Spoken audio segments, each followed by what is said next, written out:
Lloyd Vance's Insider Football is back for another week here on 1029 The Game and the Coastal Sports Network. So glad we're here with everybody. So much football to get into. How you doing this evening, Kevin? I'm doing well, doing well. Yourself? Doing good. Did you have a good Thanksgiving? What was the number one thing on your plate on Thanksgiving besides football?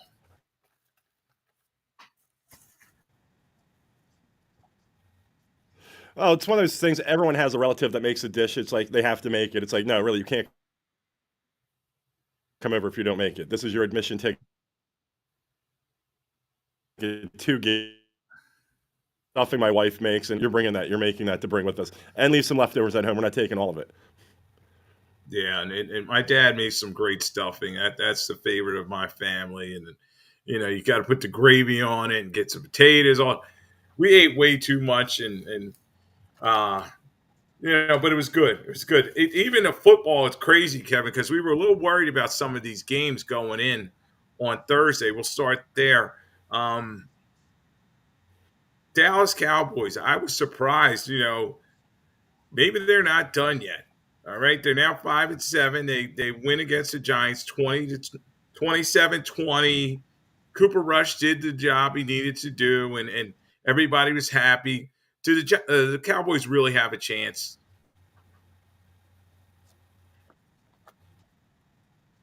No, not at all. And to hear that you even hinted towards that, I think Jerry Jones got a hold of you, him and his people. There's no way this team is still in it. They are done.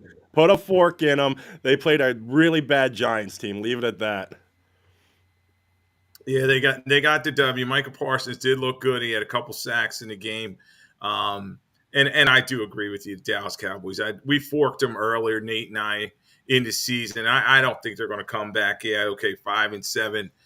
If he's crazy enough to re-sign McCarthy, that's on Jerry Jones. But as I always say, this team's not moving forward until Jerry Jones, who wants to be the owner, wants to be the GM, they get rid of him. So, do you think he's crazy enough to sign McCarthy? I'm not putting anything past that old guy. There's no way. He's the kind of guy he would turn the wrong way on a one-way street just to drive on and just see what it was like. I would not put anything past him. But I think we're at a point where some people will come in, his son and everyone else, and be like, I don't think this is the right call at this point. Yeah, and it's funny. Stephen Jones always has that look like, oh, come on, Dad. Come on. All right, I got to take your keys. When he can't pass the eye That's test, exactly it. Yep. he clearly can. And you know, everybody wants the Dallas Cowboys to be relevant, but I just don't see it happening. And good win for them. And I was glad that middle game didn't turn out to be a clunker. Now, the first game is the one I want to get your opinion on. It was crazy. The Detroit Lions, everybody is saying, okay, Detroit's the number one seed in the NFC. They're 11-1. They should dominate the Bears. Well, this game came down right to the end, and it showed Matt Eberflus, a guy who I said was going to be the hot seat right away. I don't know if it was him. I don't know if it was Caleb Williams. They botched the clock, 30-some seconds left in the game. They're on the 40-yard line, almost to field goal range, and they only get one play off, and it's a terrible bomb by Caleb Williams. I'm yelling at the TV, get a timeout, get a timeout. What were you thinking watching this game? It's one of those you're watching something happen, but you expected something terrible to happen. It's a team with a coach we knew he was on his way out the door. We just didn't know when it was going to happen. So for something like that, that was the cherry on the sundae of the Bears season where it was enough to be like, all right, we need to go in a different direction mid-season or to the back end of the season. Because rarely do you see coaches get fired at this point in the season unless something's really going bad. So that was the last straw, and he's gone. Yeah, and Eberflus, he just didn't have control of his team. I know we've said in the past that Caleb Williams is a quarterback that needs development. They had Shane Walter in there, their offense coordinator. He took the play calling from him, and they kind of blamed on him. But it's clearly Eberflus that was the problem, and they let him go the very next day. His record was 14-32, 4-8 this season. He had a good finish to last season. I think that's where he got the dreaded vote of confidence. Now they're going to bring Ryan Poles back, their general manager. They've already said that they're going to let polls choose the next head coach. I don't know why, but you know, this is the way it goes in the NFL. They'd be smart to get somebody in there, whether it's Ben Johnson or Slowick from Houston in there that could teach Caleb Williams. He didn't have that bad of a game, but he's still so tentative in the pocket, taking too many sacks. Their offensive line's a mess. But do you think the Bears can move forward from here, or should we stick a fork in them? Where do the Bears go? Well, for this season, you want to see the maturation process of Caleb Williams. I mean, say what you want. The last 3 games, they've had a chance to win all 3 games. And you throw that Washington Hail Mary game in there, that could have been 4 right there. So, I mean, do I think they're good? No, but not by any means. But at the same time, they're putting themselves in position to win games, and you just want to see with a young quarterback and some talent that's going forward, progress in that way. And we have to. You can't step away from this game and not look at the other side of it. The Lions were a 10-point favorite at home, and they're the darling league, and they really almost blew this game. And they gave the Bears hope, and they just seemed like kind of complacent. They were like, okay, we're going to win this one because we're the number one seed in the NFL. Everybody's saying, but golf was sloppy. The defense is kind of struggling, and the Bears were able to move football. Are the Lions still the best team in the NFC? Yes. Yeah. So I think they are. I think if you put them in Philadelphia on a neutral field, it might be more of a coin flip. But if Philadelphia has to go into Detroit, I think they're definitely the better team. Yeah, and clearly after this week, and we'll get to the Eagles in a minute. I think the Eagles have closed the gap on the Lions, and not having Hutchinson, and I've seen some cracks, particularly in their defense. They were running the ball not as well as they had in the past. Gibbs had some struggles, and then Montgomery got his touches, but not a great win for the Lions, but it was a win, and that's all it is about this time of the season: stack of W's and moving forward. In the nightcap on Thanksgiving, you had the Green Bay Packers. They kind of showed their dominance. It was a cold game, and you and I talked about it the week before. If it's cold, Tua's from Hawaii. He's not used to these situations. And the Dolphins kind of were just stuck in the mud, stuck in the snow. And the Packers knew how to play in this situation. Jacobs had a very nice game. And Jordan Love is progressing. And their defense with Gary and the rest of those guys is playing, better. They got the coordinator coming over from Boston College, and that group is really coming together. It's crazy, though. The Packers are in third place in their own division at 9-3.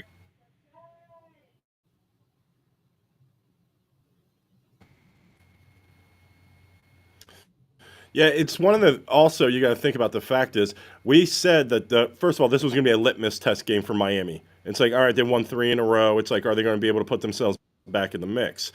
Green Bay, on the other hand, we also said that's the one that can throw a wrench into the Detroit Philadelphia matchup. They're the Yeah, ones who's been there in the postseason before. They performed well in the postseason with their first taste of it. So I think there is some confidence in them going forward when the postseason begins.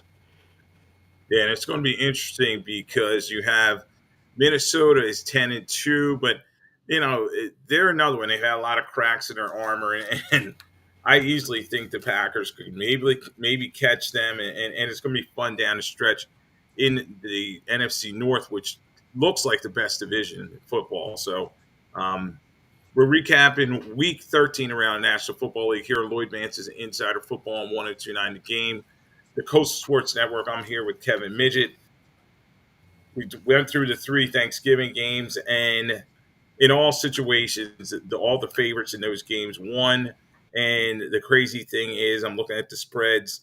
2 of them covered. Obviously, the Lions did not. But good wins for the 3 favorites, and we'll see where they go from there. Obviously, we think the Dallas one's kind of fool's gold. We'll see them in the next couple of weeks, maybe fall apart. It was great, though. On Friday night, you got to see Kansas City and the Raiders play. And I don't know what it is about the Raiders. They're the bugaboo to the Chiefs, man. Aiden O'Connell, he looked, like he had some fairy dust sprinkled on him or something. He was making some great throws in this game. Myers was making some plays for them. And they gave the Chiefs all they could handle. And then once again, Kevin, I want to get your take.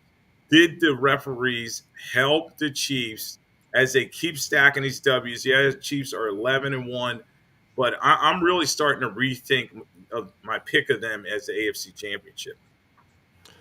I believe that Kansas City. It's once I always say it's the Houdini act. They have like 5 Houdini wins now, at least this year, 6 possibly if you want to throw in last week's game. They. When was the last time they looked good? When was the last time they looked dominant from beginning to end? They just don't seem to be able to put 4 quarters together either. But they do enough to win. They're a veteran team. They won Super Bowls. They know what it takes to win the game at the end. But if you're a Kansas City fan, how confident are you right now for the three-peat? I mean, it's history if they can do it, but it's starting to, spread some doubt, we'll say. Yeah, and they got Pacheco back, and the running game kind of was still kind of stalled. And Kelsey had some catches here and there, but it was not that breakthrough game that you thought Mahomes would have with him. And D Hop's still working his way in. Hop was able to get some good penalties in terms of on the Raiders, but something is amiss with this Chiefs team. And defensively, they lost Bolton for a little bit. They were able to get him back, but teams are able to move the football. And me and my sons kept saying, that's Aiden O'Connell out there carving you up. What's going to happen when they face a Josh Allen or some of these other great quarterbacks out there? So, good win for the Chiefs. As I said, they keep stacking W's, and we'll get to week 14 in a minute, but wanted to get your take on that. A lot of times, Kevin, when the boys were little and they'd fight with each other and one brother would punch the other in the face, I'd say, all right, you need to apologize to your brother. And they'd always say, oh, I'm sorry. No, I said, really shake his hand and say, I humbly apologize. Well, Kevin, the reason I'm saying all this is I got to humbly apologize to the Philadelphia Eagles. I've been doubting them for a while. I said, oh, they're the same team that was 10-1 last year with that defense was terrible. And they went into Baltimore and they was a prove-it game. And the Eagles got down early 9-0, and you're like, okay, same old Eagles, they're facing a good opponent, but they come back 24-19, and at points they dominated this game against the Ravens. Jalen Hurts was effective 11-19, 118, 1 TD, but he was running the ball effectively. He was running the ball downhill with no fear, and then Saquon is just continuing his MVP action, 23 rushes, 107, 1 TD. He is on pace for 2105, which is Eric Dickerson's record. What did you see with the Eagles' 8th straight win, and can you believe in them? I think you have to at this point. Anything that we point out about the Eagles, we're kind of nitpicking right now. The amount of wins that they've rattled off in a row, even like the teams that they've played. All right, they beat the Ravens now. It's like they're beating everyone you put in front of them. I'm going to flip the script on you a little bit, though. Let's look at Mr. Harbaugh and the Baltimore Ravens right now. They are 0-3 against division-leading teams right now. They have not beaten a big team. That was a game, if you would have told the Baltimore media and everyone else that you held the Eagles at 24 points, that's a game you think the Ravens won. To be able to hold them and put Barkley in check like that, mind you, 100 yards is in check. So the fact that they contained him for that, do you either give the credit to the Eagles' defense or did Lamar come up small again? Yeah, and I'll say it's a little bit of both. And talk about Saquon, he only had 40-some yards going into the fourth quarter, so he was effective downhill in that game. And the Eagles' offensive line, you have to give those guys credit up front. They did a good job with the Ravens' defensive line, blasting some holes in that line late. But you're right, Lamar was very tentative in this game. His numbers were 23-36, 237, 2 TDs, no interception. But to me, there were times where I was like, run the ball, where he had lanes to rush it. And in his post-game presser, he was like, yeah, I should have ran it more. And I think he's trying to prove sometimes that he is a pocket passer. He was forcing some passes at times of Flowers. But this Eagles defense, I questioned him. And Fangio has done a great job with this group. They now have 33 sacks. So, yeah, I would say it's, you tip their cap to them. Particularly Jalen Carter is playing at a very high level. He had 1 sack in this game. He had 4 tackles, but he was just so much more disruptive than the box score.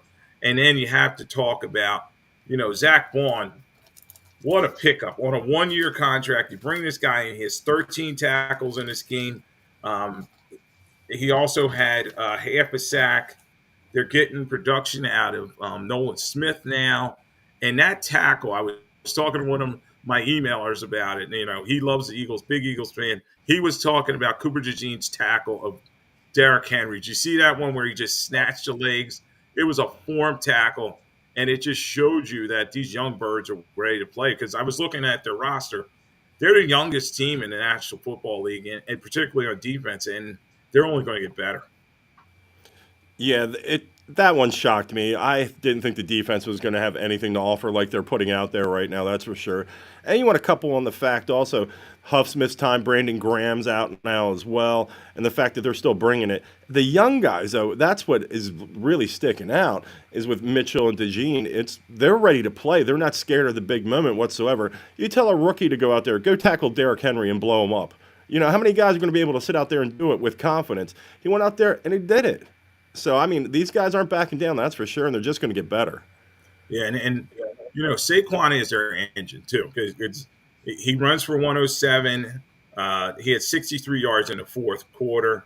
That 25-yard TD run sealed it, and then the defense comes through. You got guys, they lost Reed Blankenship. He goes out with a concussion. They bring in this guy, McCullum, who I really didn't even know. Ringo's out there, so many replacement guys on defense, but it was next man up, and they were all making plays. So the Eagles doing a nice job. Good, solid win, 24-19, and that puts them in that conversation, top in the NFC, possibly a Super Bowl contender. I definitely have to put them there. And it's crazy because Randy Moss was the only one that picked them on the ESPN pregame show, and they were all like, Randy, where do I send, the flowers to you? And I think a lot of people were doubting them, including myself, but they proved that they are a contender. Got Carolina this week. Unless they totally sleep on them, I think there's going to be a blowout win for the Philadelphia Eagles. And I wanted to get your take on a lot in the Northeast now and Green Bay. You saw it in Buffalo last night. You get these snow games. Do you like them? Do you like? I think it's real football, and they're talking about, like, even in Buffalo, they're going to build a dome, and we're probably not going to see many more of these snow type games.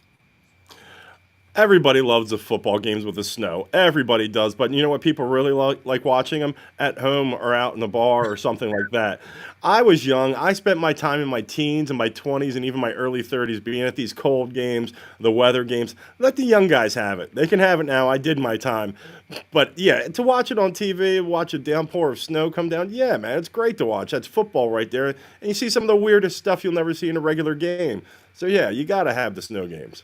Yeah, and it's funny because I was talking to Nate during the game. We're watching the Buffalo game, and he's like, "Oh, that would be great to go to." And I said, "Oh, I still remember in '04 going to the NFC Championship game when the Eagles beat the Falcons, and I was in the stands in that game, and it was cold out there, and I remember they had to shovel the stadium before, and then you're leaving, it's mounds of snow, and everybody just wanted to get out of there. So, it is fun, but yeah, it is for the young, and it's for the diehards, and I think a lot of the players, they like those pristine situations in the domes and all that. And it's crazy because in Philadelphia, I think briefly they toyed with putting a dome on the vet back in the day, but they've never really thought about not playing in the elements.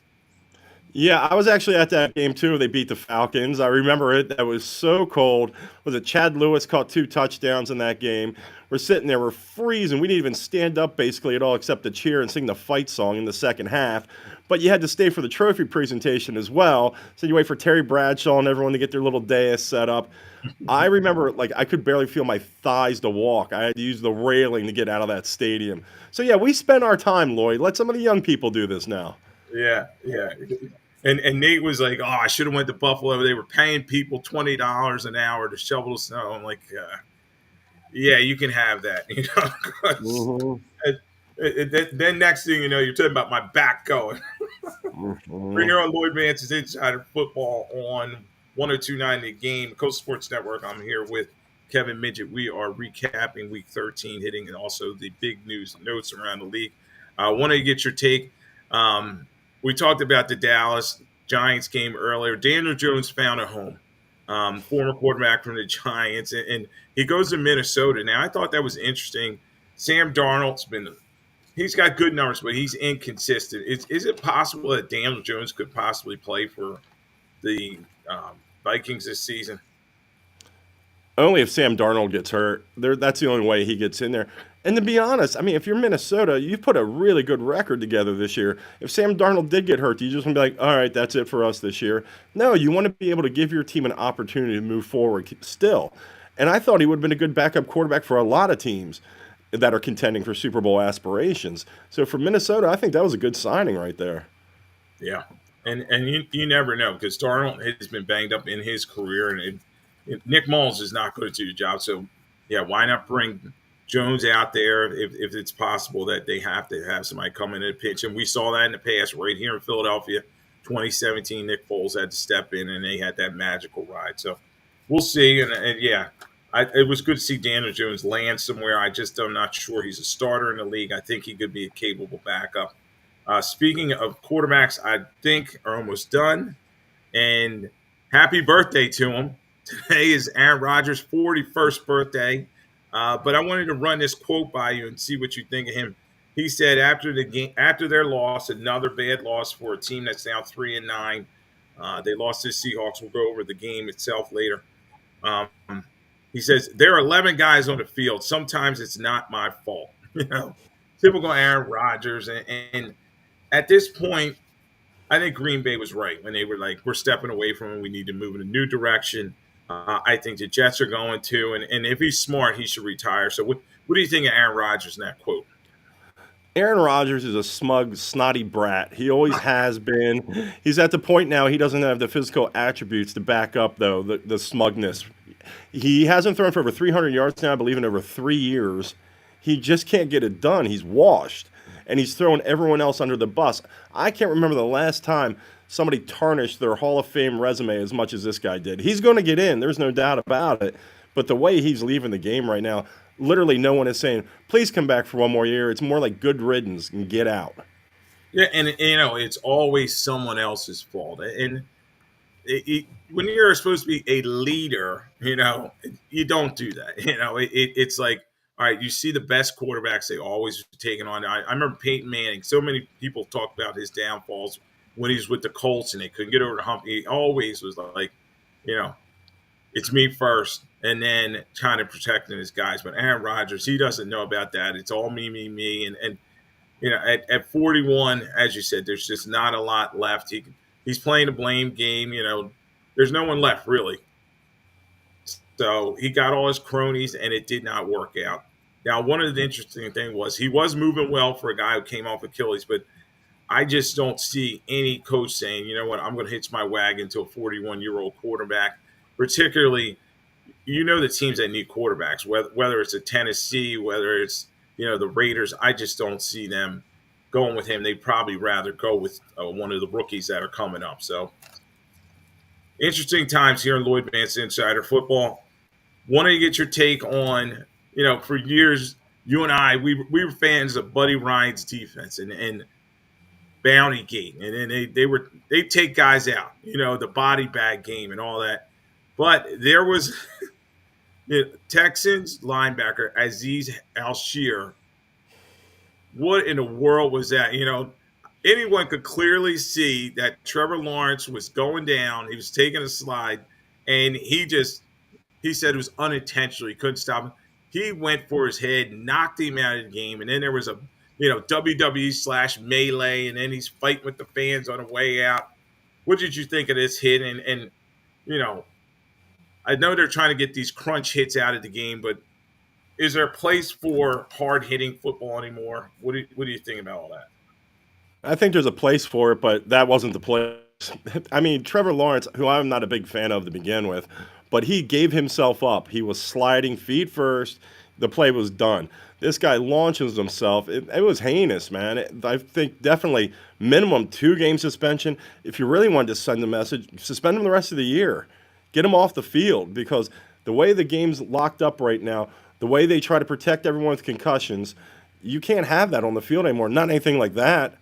And it'll never go back to how it used to be. If you go on YouTube and watch some of the was it the Sunday morning shows with Brent Musburger and everyone else? It was just like the 1 minute highlight reel to introduce, they showed clips from the week before. You can't even do any of that stuff anymore. It was like clotheslines and everything else. I mean, that part of the physicality of the game is gone, for better or worse. But the hit that he did, that was terrible, man. Oh, gosh, that was brutal. Yeah, and they used to have "You Got Jacked Up." That was one of the big ones. Mhm. They would show and we were coming on. I think it was NFL Crunch Course, and the NFL Films will put all the tape together, and they would celebrate those big Jack Tatum type hits, and the game has changed, and for better or for worse, and more it's more 7-on-7. It's offensive centric. They want to see points on the board. They want to see receivers, jumping high in the end zone, making catches, and without fear of getting blown up. And with all the concussions and the CTE, yes, they definitely need to protect players. And I thought that was a dirty hit. And he reminds me a lot of Vontez Burfict, the old linebacker for the Bengals, who he always got some crap all the time. You know what I mean? Like, and it was self-inflicted most of the time. And the NFL, as you were saying, with Alshear, they may have to step in and suspend him, because that's what they did with Burfict and sat him down. And you know, hey, it's his career, but he's got to do a better job. So we're here on Lloyd Vance Inside Football on 102.9 The Game, Coast Sports Network, hitting all the big news and notes around the league. A couple weeks ago, you and I, Kevin, we talked about offensive rookie of the year, and we thought it was basically a two-person race. Jaden Daniels, Bo Nix, they've really been playing well, the two marquee quarterbacks. But Brock Bowers is having a season we haven't seen for a rookie tight end probably since one of the guys you and I followed, Keith Jackson. He had one of the great rookie seasons for a tight end. Mike Ditka back in the day. Talk to me a little bit about Brock Bowers, and can he keep this up? I think he can keep it up. There's no doubt about it. He's a grown man out there. Like, he's doing what he wants to do out there. He's got great hands. He gets separation. He's big. And if you looked at that game on Friday, he was the best tight end on that field. I mean, Yeah. you have an aging Travis Kelsey out there, and even though Noah Gray's playing well for his little, sparse time he gets in there, he was the best tight end on that field. I The most impressive thing with me is the quarterbacks that are getting him the ball, and he's still putting up numbers like that with Minshew and O'Connell and you get Ritter in there. So it's impressive. Is he going to win it? No, but he's definitely needs a lot of mention. Yeah, and he may lead all tight ends in receptions and yardage. So he may be an all pro and may not get that award, but he's definitely a guy you got to watch going along, particularly with O'Connell, though. I'm yelling at the TV. I'm like, why is he wearing number 12? He's wearing Kenny Stabler's number, who's a Hall of Famer. Please retire that number, Raiders. I mean, come on. You can't have O'Connell wearing that number of a Hall of Famer. But Bowers, what a great game for him. And he's only going to extend even further. We had some injuries. I wanted to touch on this with you. A couple big injuries around the league. We talked about Taysom Hill last couple weeks about how well he's been playing. Swiss Army knife for the Saints. He has a left ACL injury. He's going to be out for the rest of the season. Last night in the snow in Buffalo, Christian McCaffrey, you saw him get angry and upset. He has a PCL injury. Was he overused last year? And then just talk a little bit about these injuries. Oh, there's no question he was overused last year. And that's kind of, I think, the MO of how the NFL and the teams treat running backs. They're going to sit there, they're going to wear you out as much as they can because they know for the majority, there's a short window. Like, look what Philadelphia is doing right now with Saquon. You think they're thinking about the next year or two? It's like they're just trying to win that Super Bowl right now. We're going to see the after effects with Saquon next year. McCaffrey, he's always been that guy. And it's unfortunate because he's an unbelievable talent. But he's never been able to stay on the field, whether it be a freak injury or just something that, he got hit wrong. And I mean, running in the snow yesterday, too, didn't help. And if you watch the slow-mo, you can see when that actually happened. You're like, wow. And the thing is, San Francisco now, Mason, their backup running back's out as well. And looking down the road, San Francisco has a game with Detroit. Now, for Philadelphia's side, the thought being was, all right, San Francisco still has something to play with now against Detroit. Maybe, they could beat Detroit. San Francisco might just start to pack it in at this point with Purdy being banged up and everything else. Yeah, and it's funny. Nate sent me a text. He's like, pick up Guerrero, and because I need a running back for fantasy. I wanted to get your take on this. I know everybody's getting ready. We got one more week left in the fantasy football season, regular season, then the playoffs start. Everybody wants to know how are you doing and are you ready? I know my team. I may score the second most points this week and lose. So and guess who did me in? Josh Allen did me in with his. I don't even know what that was. He caught it. He got like 3 touchdowns on one play. So talk about your fantasy team and where you are going in the playoffs. Well, at first, I like to start out with Kyle Pitts stinks. I don't know why I put this guy in a lineup. It's Oh, unbelievable. zero. How do you get 0 points? Zero, and he didn't even have a target until like the third quarter. It's like it just baffled me. I have a chance to win tonight. I have Lutz, the kicker for Denver, who had 22 points last week. I don't need 22 this week, but I need him to hang like 15 or something like that. I'm in the mix. I need to win one of these this week or next week, and I'm definitely in. I started getting a little cocky. I don't know. I started adding guys for the back run of the playoffs now because you're going to notice when you're in the playoffs, certain teams start to rest some players. So I'm like, all right, let me go forward thinking here. So I did pick up Noah Gray in case Travis Kelce starts getting sad a little bit. I picked up Davis, the running back from Buffalo, in case Cook starts getting some time off. Because by the time you get to the championship, you guys are starting to get some rest. So it's like, all right, I'm either thinking really well or I'm jinxing myself and I'm not even going to make the playoffs. Yeah, and that's some savvy play there by Kevin. And it's an interesting time, and everybody's yelling at the TV this time of year, whether it's fantasy football, or they got some cake on the game. Definitely the overs have been in play, and we'll get to that Pittsburgh game in a minute. Just a lot of points around the National Football League, and yeah, you're right because it is tough when they start resting guys in the fantasy football playoffs. But like I always tell my one son who gets all upset, uh, I said, "You're the type of guy who will walk up to a player in the airport and be like, because of you, I lost my fantasy football." They don't care about your fantasy Oh, they football. love to hear that. Yeah, go see any player at the airport. Let them know. They love hearing that. They just want to, they're trying to win the game. And trust me, uh, when they have boo boos, they're not happy either. But if they can win the game, hey, stats stats go by the wayside. So yeah, definitely everybody's excited about that this type of season. Talking about gambling, Kevin, I wanted to get your take. I think it was you, me, and Nate were talking about this a couple weeks ago. I pulled up the MVP odds at this point, and especially after last night's performance in the snow. Josh Allen is plus 150. Lamar Jackson is plus 250. And despite playing against the Eagles and kind of being up and down, his numbers are ridiculous this season. Um, Saquon, though, is plus 400.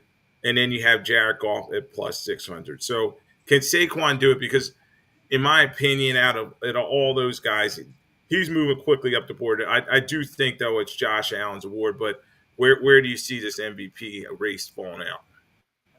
I think he's definitely going to have to make a run at Dickerson's record to win the award. There was a time, it was about a month ago. I mean, he really shot up in the past month. He was behind Sam Darnold for MVP, odds. So the fact he's up that high now, I think it is Josh Allen's at the moment. There's no way they're giving the award to Lamar again, especially with the record this team has right now. I mean, Lamar's having an unbelievable season on paper, but he won't get it. So it's a two-man race at this point. I think it's Saquon and Josh Allen. Yeah, and it's going to be interesting because if they want to give a non-quarterback a fair shake, that's the key. We know that the last first running back to win was Adrian Peterson. I think it was 2011, somewhere around there. But it's always seeming like, all right, give it to the best quarterback, even though his numbers aren't that great. We saw that the one year Cooper Kupp should have been the MVP. They gave it to Aaron Rodgers because his numbers were okay, but I think a lot of times the postseason Super Bowl MVP is bigger. That guy usually is like, okay, the guy that's really put it together regular season, playoffs, and in the big game. So we'll keep an eye on that. Another thing I wanted to get your take on is, all right, so now we have Eberflus that's fired. So you have Chicago opening, you have the Jets opening. I think Jacksonville will be open soon.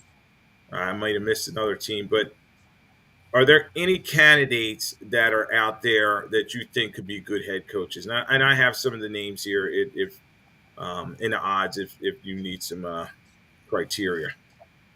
It's always going to be the young flavor of the month. Who's the whiz kid offensive coordinator? They always like to hire the young offensive coordinator. It's like it's the go-to move. You got to look at the winning teams right now because it's always teams that are going to the Super Bowl or losing the championship games that get their coaches poached. So that Detroit coaching staff right now, somebody's going to get poached off that most definitely. Buffalo, that could happen for them right there. Green Bay, you have to take a look at. The one thing is, I will say with Philadelphia, I don't think those two guys are going anywhere next year. I Yeah, mean, Fangio, he's a big diehard Phillies fan. I think this is his last gig. He's not good. yeah, and Fangio is an older guy, and I think maybe Kellen Moore will get a look. But in looking at the odds, uh, the hot names are Joe Brady. He's plus 325. Ben Johnson, so he's a Buffalo Bills, and it always seems to be offensive coordinator. As you were saying, everybody wants to find a new McVay. As we talked about earlier, it's a passing league versus it's offensive league. So Joe Brady, offensive coordinator for the Buffalo Bills, plus 325. Ben Johnson, offensive coordinator for the Lions, is plus 400.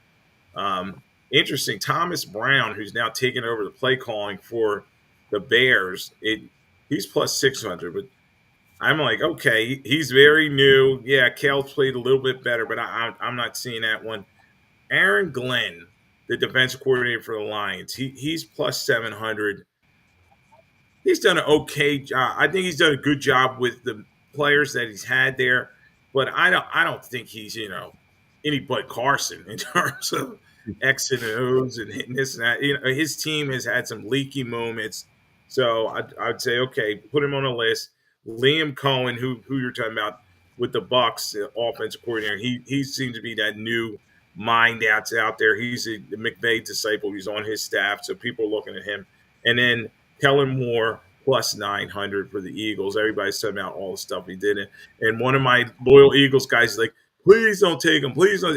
Hurts has had so many offensive coordinators over the years, and he's worried about that. I wanted to get your take on a couple other names. Mike Vrabel and Belichick. Do you think they get back in the league? One of the two will. Because at the same time, if you have an owner who doesn't want to go for the new young flavor of the month, let me get one of the retreads in here. Let me see what I can do with that. Somebody that'll bring some stability to my franchise. Because if you're hiring a head coach, I should say, you've had a bad season and you need to get some stability for that team. Belichick is the one where you're probably going to have to give up everything control-wise to get him in there. And at his age, I mean, do you want to do that? I mean, is he going to take a job with a struggling team, or does he want to go into a situation where he's ready to win a Super Bowl? And I think the latter is the case. Yeah, and it's going to take an owner that's like, okay, you can have full control.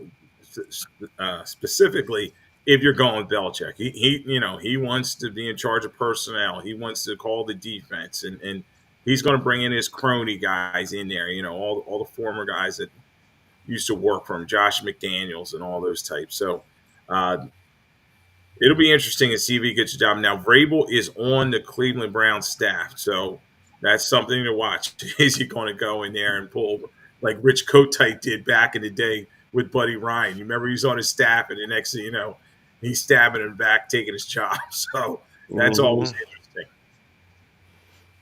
We're here on Lloyd Vance Insider Football, going around week 13, all news and notes in the game. I'm here with Kevin Midgette. We'll get back to the games now. All right, the Pittsburgh Steelers are now 9-3. I think we can finally fork the Cincinnati Bengals. They're 4-8. The score was 44-38. The Bengals led at one point, 21-14, but in the end, Mike Tomlin for the 18th season will not have a losing season. So, talking about apologies, I think it was you or it might have been Rich Quinones who I talked to a lot. Russell Wilson, did you say he was washed? You He's may on have. my fantasy team. Nope, I do not think he's washed. I think Russ has, ever since that first to second start he got with Pittsburgh, it's like, all right, Russ has a little something in the tank here still. Yeah, and he sure did. Kevin, he was 29-38, 414 yards, three TDs. He did have an interception where him and Pickens weren't on the same page, but he was 8 for 9 on deep passes. So he had a great game out there. You kind of feel for Joe Burrow. You saw in the interview at the end of this game, he's been playing so well, and the team's just not winning. Something's amiss there. I think Zach Taylor's kind of safe because they always Marvin Lewis for years. Marvin Lewis, Oh, they just kept bringing him back. And the Brown yeah. family, notoriously is kind of cheap, and they don't have change. So I think Zach Taylor is safe there. But talk to me a little bit about the Steelers. Can they keep this thing going? They have a game next week against Cleveland where they're going to have to get revenge for that snow loss to them. Um, and then Cincinnati is on Monday Night Football against Dallas. I guess it could be Dallas' last gasp game. I think Pittsburgh's the third best team in the AFC. I think they're the team that could break up that Kansas City Buffalo championship game that everyone wants to see. They're going to be a tough out. They're a problem out there. Their defense is good enough. Russell Wilson's playing unbelievable, to be honest. I mean, he's not mentioned in the MVP class, but where's that team at right now without Russell Wilson? Justin Fields, if he was still guiding the team right now. You'd be playing these low scoring games, hopefully, and you'd be running the ball, and he'd throw his one pick 145 to 58 yards. So Russell Wilson's been a game changer for Pittsburgh right now, and I think they're legit. They're definitely legit, I believe. Yes, and their running game is carrying them a lot of times. You have Najee Harris that's having a nice season. You have Warren, who's a good change of pace back, and then Fryer moved to tight end position. Pickens is coming along for them. They did bring in Mike Williams over. He's kind of adjusting to his situation. But Russell Wilson, as you said, yeah, maybe not MVP race, but I definitely have to put him into comeback player of the year award recognition, along with everybody's talking about Darnold, but you got to put him right there because they threw him on a scrap heap in Denver, and he's kind of picked it up. But you can't talk about Pittsburgh without talking about T.J. Watt. He might be the defensive player of the year again. He's in that race. He had 2 sacks in this game. Going to be fun to see what they can do down the stretch. As you said, Pittsburgh, they have a lead in their division. Speaking of division races, wanted to kind of look at these and we can say, are they going to catch them or not? So the Steelers have a 2-game lead over Baltimore. Baltimore's going to have their bye coming up. Pittsburgh's 9-3. Baltimore's 8-5. Are they good? Have the Steelers, do you think, going to be able to hold serve in the AFC North? I think they are. I think there's some problems in Baltimore right now, as I am close to this area as well. There's some problems going on in Baltimore that they have yet really to. I don't even think they know what the problems are yet. They know they're not getting it done. They're not beating the big teams. And at the same time, I mean, Justin Tucker is not the kicker he was, that's for sure. So they've been relying on him for years in close games. So there's something underlying that's going on there, and I think it's going to show its head this back into the season. Yeah, and then we always said all the way back in August, we were talking, it was like Super Bowl or bust for the Ravens. And they got to have playoff success because everybody says, oh, well, Lamar, he's a regular season MVP, but in crucial playoff games, he can't get it done. And you're right. You feel for Justin Tucker. I wanted to hit on that earlier. We were talking about the Eagles game. I don't know what's wrong with him, but he is missing some big hits. I mean, what did he miss? 2 yesterday and a huge extra point, which kind of changed the complexion of the game. They got to go for 2 and all those sorts of things. And they could have been up more points early on. And is Harbaugh making mistakes sticking with Justin? He's done it for me in the past. I'm going to stay with him. What do you think? Yeah, yeah. I mean, it's one of those things. If you're going to cut Justin Tucker and bring somebody else in, you better be prepared for the backlash that's going to come with it. Because that guy is, for the last 2 decades, has probably been the best kicker in the NFL. I don't even think it's questionable, to be honest. He's a Hall of Famer. He's a Hall of Fame kicker. And to basically just show him the door on a playoff run, that's a tough call to make. I wouldn't want to have to do it, but have they talked about it in the closed doors? I guarantee you they have. And it's just like, is the juice worth the squeeze of doing this? Because whoever you bring in, he better be good. Yeah, and Harbaugh, he's lucky he's got Harbaugh because if he was playing for Buddy Ryan, he'd say, I got another guy in the parking lot warming up. He'd always say Hmm. that about Zendejas. And I remember he cut him after, he's like, I'm done with this guy. I'll get another guy next week who's pumping gas right now. But good kickers are hard to find. And I hopefully Tucker can work his way through this because I still remember him. What he holds an NFL record. I think it was 66-yard kick that he made against the Lions a couple years ago. So he is that effective kicker. So all right, we'll say the Steelers will hold serve in the AFC North, AFC East. No big surprise here. Last night, the Buffalo Bills were the first one to clinch a division. They're 10-2. They won it. Uh, I wanted to get your take though on the Miami Dolphins. They're 5-7. Can they sneak into one of those last playoff spots in the NFL? I think they can sneak in, but it better be in a game that's not under 32 degrees because they proved once again they can't play in the cold weather. And that was, like we said earlier, it was a litmus test game. They'd won three in a row. They've kind of had things righted a little bit. That's a big loss, 6-6 to 5-7 right there. They can't afford many of those down the road if they want to get that last playoff spot. Yeah, and the AFC West, you have the Kansas City Chiefs 11-1. They got a 3-game lead over the Chargers. The Chargers, I'll say they survived against the Falcons, and particularly the Falcons. You talked about Pitts earlier. It had a lot to do with Kirk Cousins and his awful day. 4 interceptions in that game, including a pick six. I, I I think that when we talk about the NFC South in a minute, but I think that Tampa Bay is going to catch them because I just Cousins is not playing well. Should the Falcons bench Kirk Cousins and go with Michael Penix Jr., who's sitting there waiting? I think it's about a loss away. It's to the point they lost three in a row now, I believe, and they're just not looking good. I mean, the offense isn't even scoring any points. It's one of those things if you're getting like in shootouts and losing, but they're struggling to score points at the moment. Besides Bijan Robinson, doing what he does, as far as throwing the ball, they get another loss or so. I mean, because they do have that 2-game tiebreaker with Tampa Bay. They've beaten them twice already. The fact is that they've lost 3 games in a row and they're still in first place. It speaks volumes how bad that division has been. But yeah, I tell you what, you lose another game, it's like we might want to start thinking about this. Yeah. And in the AFC South, the Houston Texans are 8-5. They squeaked out a win this week. They got a 2-game lead over the Colts. Now the Colts are trying to make a mini comeback. I watched a lot of that game yesterday. Richardson, they finally said, you know what? Forget the stats. We're just going to have him run downhill at everybody. Can the Texans be caught by the Colts? I still can't figure the Texans out. The defense has played well enough. There's some games they let slip away.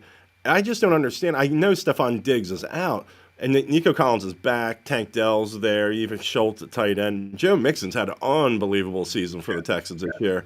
But the fact that they don't have a bigger lead right now is something you kind of got to keep an eye on. It's like, do you guys have the DNA in you to pull away and win this division? Yeah, and Kevin, I think they're living a lot off of last year. That last year they kind of snuck, they jumped out to that big lead, and everybody's like, "Wow, look at the Texans! They won a playoff game," and everybody just thought it was going to matriculate right into this season. Well, every season's different, and they've had some injuries, as you said, with Diggs and some other guys, but they're just not the same team. And Stroud, teams are game planning better for him. He's not having those eye-popping numbers that he had before, and defensively. We talked about Alshire earlier. Teams have been able to move the football on to Texas. So I think the Texans will be able to hold on to that division, but the Colts definitely may jump into the AFC race. We know that the AFC playoff race is, that last playoff spot. We'll see how Denver does tonight. Denver's 7-5, but if they lose, that could open the door, as we said, for Miami for the Colts. So in the NFC North, I wanted to get your take on this one. Detroit 11-1. They have a 1-game lead on Minnesota. Can Minnesota catch them, or even possibly the Green Bay Packers, who are 9-3? Minnesota, if you watch these two teams play and you see the rosters they have, it's impressive. Minnesota's right there with them. Minnesota probably gets the least amount of respect out of any of these teams that are having really good seasons because everyone's like Sam Darnold, it's Minnesota. You get every now and then someone mentions Justin Jefferson, but other than that, they get no respect on any of these lists. So the fact that they're there, yeah, of course they got a shot to win it mathematically. But Green Bay is a team everyone's targeting to watch out for. And once again, no one's really, I think, 100% buying into Detroit. Do I think they're the best team in the NFC right now? Yes. But do you 100% believe they're going to go to the Super Bowl? It's still Detroit. I've yet to see it in my lifetime. Right. And the thing is, Kevin, I was talking with my friend Byron, who's a huge Eagles guy. The Lions, they got a tough schedule, and the Eagles possibly could catch them because the Eagles scheduled a little bit later. So Detroit, it has Green Bay, they have Buffalo, at Chicago, at San Francisco, Minnesota to close their season. So I could possibly see them tripping up, whereas the Eagles have Carolina, Pittsburgh, which could be a tough game, at Washington, Dallas, the Giants. So four of their next five games are at home for the Philadelphia Eagles. Could the Eagles possibly catch the Lions? Most definitely. Yeah, they could definitely do that. And to be honest, you take out that Pittsburgh game, those other games shouldn't even be in question. They should win those games. So yeah, the Eagles are definitely in the mix to steal the number one seed on the back end of the season. They possibly could. And then you're talking about an outdoor team in the Lions coming possibly to Philadelphia. And that always changes things up the way the game is played outside because I think they're built to be indoors, particularly, you know, Jamison Williams and Gibbs, all the speedsters that they have. So that this is going to be interesting down the stretch to see if the Eagles can catch them and take that seed. We're here in Lloyd Vance Insider Football 1029 The Game, Coast Sports Network. I'm here with Kevin Midgette. We're going over the division races, looking at teams and can they be caught. Now, this one's interesting. Seattle Seahawks, as we said, pulled one out against the Jets. They're 7-5, but it seems like everybody else in the NFC West is 6-6. So you have Arizona 6-6, and the Rams 6-6, and then 5-7. Niners, we're wondering if they have some last gasp in them. How do you see an NFC West shaking out? It changes week to week what I think is going to actually happen. I'm going to go this week. I've been saying the Rams. Let's go with Seattle this week. I'm going to go with Seattle in the Geno Smith Bowl that you dubbed against the Jets. They pulled that game out. And, I mean, did you see Williams with that 92-yard touchdown scamper as well? Big man getting down the field. That was impressive, actually. He was. Yeah, so, I mean, yeah, let's go with Seattle this week. All right. Next week I might change my mind again, but we're going with Seattle. And there's a huge game this week, upcoming week 14. Seattle is at Arizona. It's funny because I was watching the Arizona game with Nate, and Kyler Murray was not playing well. He was very tentative. He threw a pick six. He threw a pick at the end of the game to close it out a bit.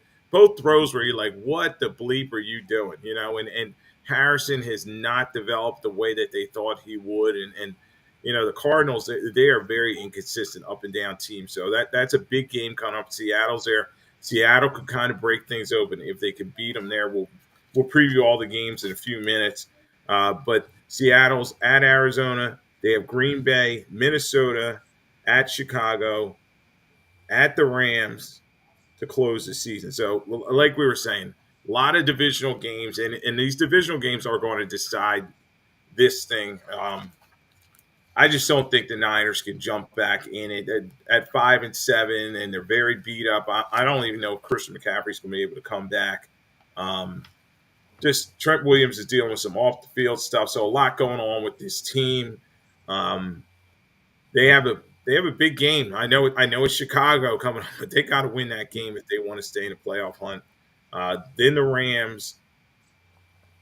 They have at Miami, Detroit, and then at Arizona. So you can hit the Niners' schedule is tough. I don't think they're going to be able to jump back into this thing. And then you have the Rams have Buffalo, at San Francisco, at the Jets, Arizona, Seattle. So they are going to all be playing each other. So like you said, it's a week-to-week thing with these guys in that division. The NFC South, I think we talked about this a little bit. The Falcons have beaten the Bucs twice. I think finally we could fork New Orleans. They're 4-8. There's change coming there. Obviously, that's another place we talked about. Okay, one of these hotshot coaches could possibly go there. Um, I'm going to go with Tampa Bay in this one. And Baker saved his bacon in that one, man. In that game, was back and forth, and then you have Hubbard have that huge fumble in overtime. The Bucks were able to pull this one out. Is this going to spur them to win the division? I I think Tampa Bay is going to win that division just for the fact that Atlanta's playing that poorly right now. And you just don't play as bad as Atlanta has, and then the very next week you go back on a winning streak. It seems like they have other things to figure out. But I do want to give a little shout to Bryce Young and the Carolina Panthers. How about that? They might not be winning games, but they're scrappy now. They're competitive, and Bryce Young had a good game. So it's like nice to see that maybe with the right coaching he can maybe develop it into something. Yeah, because you and I had totally were like, fork him in his career and kind of and move him along. But the thing is, he's 26 of 46, 298, had a rushing touchdown, and he passed as well. And he's hooked up with Adam Thielen. So we're talking about the playoffs coming up, everybody. In fantasy football, Adam Thielen may be a sneaky grab for folks. He had 8 receptions, 99 yards in the TD. Carolina did show a lot of fight, so the Eagles better be careful. They're coming to Philadelphia, and people think, oh, just roll the football out and win. And I've seen the Eagles lose some crazy games during my lifetime. They did lose to Tommy DeVito and the New York Giants last year. Everybody remembers that game. So big game, Carolina and Philadelphia. But yeah, I think Tampa Bay is going to still win that division. And that brings us to the last one, the NFC East. The Eagles are 10-2. They have a 2-game lead over Washington. Washington finally got a win. They had a couple weeks where they had consecutive losses. They got right against. I know it's only a Tennessee Titans. They're going to go to their bye, but what do you think here? Could the Eagles get caught? I don't see it happening, but I do think Washington may sneak into that 7th spot in the NFC playoff race. I think the Eagles got this division wrapped up already. But Washington, Jaden Daniels continues to impress me every week that he plays. The way he's leading that team, he's guiding that team as a young quarterback. Washington is going to be a problem for like the next decade with that guy at the top of the list right there. He's got the skill set. He's got some receivers. They're just going to get better. And if Philadelphia wants to try to win something, you might want to start doing it now before Washington starts to load up. And Daniel Daniels, it was a get right game for him. He's 25 at 30, 206, 3 TDs. He did have an interception, but he's back running the football effectively. They have Washington on a bye. Then they have New Orleans the next week. So they're going to have to get consistent. They're going to get a little bit healthier. Their offensive line is in flux, as we talked about. But if I think they can make the playoffs, it'll be a good accomplishment for a good young team. So, yeah, Washington is improving there. We're here on Lloyd Vance Insider Football, going over Week 13. Before we preview Week 14, as usual, everybody's favorite thing. I've been getting a lot of emails about this. All right, who's your game ball winner, Lloyd? And I'll let you go first because we may have the same person. We talked about a lot of candidates out there, but who's your game ball winner for this week? Game ball winner has to be somebody I left on my fantasy bench this week because I outthought myself. I was like, oh, CJ Stroud's playing Jacksonville. I'll start him. Yeah, that was a mistake. Russell Wilson hanging numbers this week against Cincinnati, further establishing what I agree with you is Comeback Player of the Year award territory. Russell Wilson really showed out this week and showed that he wasn't done, and we all owe him kind of an apology at this moment. Yeah, and when I talk to Rich Q, I'm definitely going to get on him. I'm going to make him humbly apologize to Russell Wilson because he said he's washed, he's done. What a mistake it is bringing it. Well, he said Justin Fields. Well, Justin Fields, yeah, they brought him in, and he got a very nice first down run to close the game out. But Russell Wilson, he's the engine of that team. He's doing a great job. He's that veteran leader. He's calm, he's steady. So many great choices. I got to throw Zach Bond in there, 13 tackles, half a sack. Jalen Carter, as we talked about, dominant rock for the Eagles defense. Josh Allen, 4 TDs, even though he screwed me in fantasy. But But my pick has got to be, and you named him earlier. It was interesting. Leonard Williams for the Seahawks, defensive tackle, had a great game in a 26-21 win over the New York Jets. 4 tackles, 2 sacks, 91-yard pick six, the longest by an NFL defensive lineman in league history. He ran 17.8 miles per hour on that run back. I mean, he was moving. So he gets the game ball. Great job by him. Uh, we'll move over to Lackey.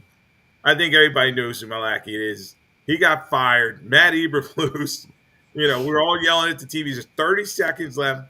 You got a timeout. You could see Caleb Williams was totally discombobulated. Call a timeout for the kid and set up. With 30 seconds, they had time to run 2 plays, maybe even 3, kick the game-winning field. They did none of it. They screwed it all up, lose 23-20 in front of the whole nation. So I give it to Matt Eberflus. That is a good call because it's one of those guys. You've been on him. You've had your eye on him for the last couple of weeks. And so it's like when you saw what I saw, you're like, that's got to be it for this guy. That's got to be it. So I like that one. I'm going to bring up another guy that we talked about earlier. Kirk Cousins and his 4 interceptions this past week. He signed a very nice contract to go to Atlanta. And he has not delivered. He started out slow. He had a couple games after around like weeks 5 to 8 where he did pretty decent, and now he's just playing terrible again. So with the contract money they have locked up in him, they're in a position. Do we just set him on the bench with this money, or do we bring Penix Jr. in and see what we can do and salvage this season? And that's a question for Atlanta to answer. Yeah, I definitely agree with you. I think Kirk Cousins. It's time. It's time to put the rookie in. But the thing is, Kevin, as you said, they gave Kirk Cousins so much money. It's like, I know it's Arthur Blank's money, but I'd be like, if I'm Arthur Blank, I'm like, come on, you told me to sign this guy, then you draft the rookie, and then now you're going to bench him. It's a total waste of money, and it's not as bad as Deshaun Watson, but it's looking pretty bad right now in terms of the amount of cash that they give Kirk Cousins, and I think Kirk even knows it.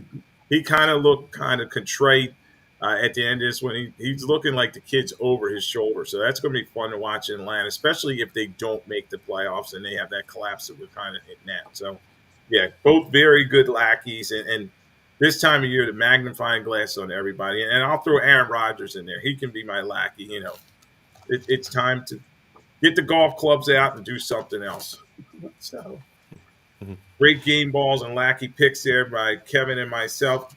We're here on Lloyd Vance Insider Football 1029 The Game, the Coast Sports Network, coming down the home stretch. We're going to look at the Week 14. Now, the fun thing about Week 13, Kevin, was there were no buys. Now, coming up with Week 14, there's a lot of buys. So you have Baltimore on a bye, Denver on a bye, Patriots on a bye, Texans, Colts, and Washington. So this is going to affect your fantasy lineup, everybody. So definitely look at your buys. All right. Starting off on Thursday, this is going to be a great game to watch, hopefully on Prime. Green Bay Packers 9-3, trying to catch the Detroit Lions 11-1. So this game is in Detroit. Nate was getting on me. He said, "You only pick favorites." Well, this is one for him. I think the Packers, I really do. I think the Packers the Lions have been living on the edge the last couple of weeks. We talked about the last-second win on Thanksgiving. I just think the Packers are sending team. They're going to be able to get some pressure with Gary. Love's been playing pretty consistent. So I'm going to go with the Packers in this one. I see what you're saying on that one. It's Detroit, with like we talked about before, with some other teams. Like when Washington played Philadelphia on national TV, is Detroit ready for prime time? They're not used to it. They've had some playoff experience, but they haven't had it as the favorite like this, as the number 1 seed, the pressure that carries around with it. Green Bay sees it as another situation like the playoffs last year. Hey, no one expects us to win this game, so they're going to come out a little more loose, I believe. I like you leaning towards the Packers, but just to be different, I'll take the Lions. All right. Let's see. We'll cover some of these ones quick because we know. The Jets 3-9 are at the Dolphins. I just think 2 of them have too much firepower. The Jets, yeah, they have some names on defense, but teams have been able to move the football, and since Tua's been back, it's a different Dolphins team. So I say the Dolphins win in Miami this week. Jets are done. That team has just turned on each other. The offense has anyway. I should say the only chance they have is if they bench Aaron Rodgers and try to light a fire and try to get some positive energy going. As long as that guy's starting right now, they're done. Yeah, and it's interesting because Woody Johnson, the owner, was talking about benching Aaron Rodgers. They didn't do it, but I still want to see when he gets pulled by Old Brick and they're putting Tyrod Taylor in there, and he may pull an Antonio Brown where he just takes off his uniform and leaves, because that's the arrogance of Aaron Rodgers. So, talk to me just a little bit about if he got benched and is it a possibility? I don't think. I mean, does he deserve to be benched? Oh yeah, there's no doubt that guy deserves to be benched. But I think with the situation they have going on with the coaching and everything else, if they were going to do anything, it would be premeditated before the game started. It wouldn't be like somewhere like the beginning of the third quarter they just yank him off the field. But I do agree with you. That might be a situation where he's either going to pout and sit on the bench all by himself because I guarantee you nobody likes him on that team, or he's just going to walk straight to the locker room, one or the other. So I kind of want to see that too. But yeah, I mean, he should be benched. I don't think they'll do it, but we'll see. All right, good take there. We have the Atlanta Falcons 6-6 at the Vikings. This is a prove it type game because the Falcons are proved they're a legit team. You got Kirk Cousins who's going to play against his old team coming off a 4-interception game. The Vikings barely won again this week, so I've been back and forth on this one. I'll go with the Vikings because they're at home. I think Sam Darnold continues to do just enough, and Justin Jefferson gets a big play down the stretch, and Kirk Cousins throws more interceptions. I think Kirk Cousins is definitely going to throw another interception at least. It's one of those games. Atlanta, you don't expect them to win that game. So what's that tell me with like the up and down seasons that a lot of these teams are having? This is a game that Atlanta will win. This is the one Minnesota won't be able to close out at the end. So I'll lean towards the Falcons. All right. This one, I think we're both on the same page. The Saints are at the Giants. It'll be smart for the Giants to continue losing, try to get their quarterback of the future. I know that Daboll is coaching out the string, man. He looked like he needed antacid on the Giants sideline. It's not going to be much longer for him. Joe Shane wiping the egg off his face from the whole Saquon thing. Both of them are forked, but I'll go with the Saints here. I'll go with the Saints as well, just because that Giants team is just so bad right now. Drew Lock, Tommy DeVito, it doesn't matter. And the sad part is, it's like Malik Neighbors and Tracy, the running back, and it's like they had some guys that can play there. They just can't find a quarterback that can help them win a game. Yeah, and Nate was like, maybe you should pick up Tracy because I need an RB1. I need a running back. One of my running backs, J.K. Dobbins, got banged up. So, yeah, Tracy could possibly be a pickup, but I think, the Saints win this one, even though Taysom Hill got hurt this week. Carolina, the Eagles are going to blow them out. If you're a betting person, I'd say take the Eagles and the over in this one. Anything with this game. And once again, I just want to see how Bryce Young plays. The Eagles should win this game going away, and you should actually see some Kenny Pickett time on the back end. But I want to see how Bryce Young plays against his Philadelphia defense. How overwhelmed is he, or is he up to the challenge? And a key thing in this game is Saquon Barkley. Just should he get rest or maintain this pace for 2105? Everyone's saying, how important is it that he gets a single season rushing record? I remember Eric Dickerson getting those high rushing totals, but his team never won anything. Yeah, the highest they got to the championship game against that 85 Bears team and got crushed in the championship game. Yeah. So I'm Saquon and the Eagles. And the thing is I worry about in this whole scenario is Sirianni. Sirianni's a guy who wants to keep putting him out there for records and everything else. So the thing they should do is if they get a nice, comfortable lead, let him sit the fourth quarter. Let him take some time off, get some Kenny Gainwell action going on. Let this guy rest.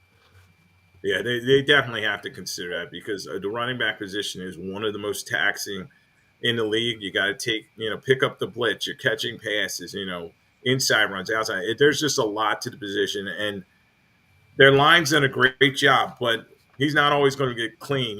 He's going to get some contact, and you start wondering, okay, Saquon's only played a full season once in his career. So um, definitely, I think that's something they need to be mindful of. And I remember a cautionary tale is Wilbert Montgomery, one of the Eagles' best running backs ever. I remember him carrying the team to the Super Bowl championship, and it just he got way too many hits over those first like 80, 81, 82. Those 3 seasons really took a lot out of them. I know one was strike short, but you definitely don't want your running back worn down.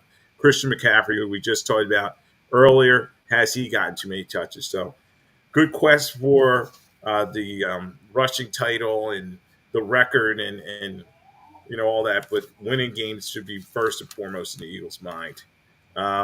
Let's see, we don't have much time. Let's Seattle is at Arizona. So these are both up and down teams. This is a 4 o'clock game. Um, Geno Smith, he's another guy who I'm like, okay, maybe I need to apologize to or something, but uh, did a nice job. But I'm gonna go with Seattle in this one. I just think Arizona's running out a little gas. Kyler's not seeing the field the way he needs to. He's throwing interceptions, and then the running game's not there. So I'm going to go with Seattle. But as we always say, this division's so close. Yeah, it's. I'm looking at it this way. I just said Seattle's probably the team that's going to win the division. So what's going to happen this week with that 500 division? Arizona, they're going to win it for Nate. Kyler Murray's going to show up for Nate, and he's going to have a ball game. I'll take the Cardinals in this one. And that's good because I listened to him earlier. I drafted Murray right ahead of him so he wouldn't have him. So I need him for a big fantasy win. I'm playing for fantasy seeding and everything. So he better throw some touchdowns because he's throwing too many interceptions. He's getting my blood pressure up yesterday. We're here on Lloyd Vance Inside Football. We're coming down the stretch here with Kevin Midgette on 102.9 The Game, Coast Sports Network. We're looking at Week 14 and closing out Week 13 around the NFL. This probably one of the marquee games. It's the late game in the afternoon on Fox.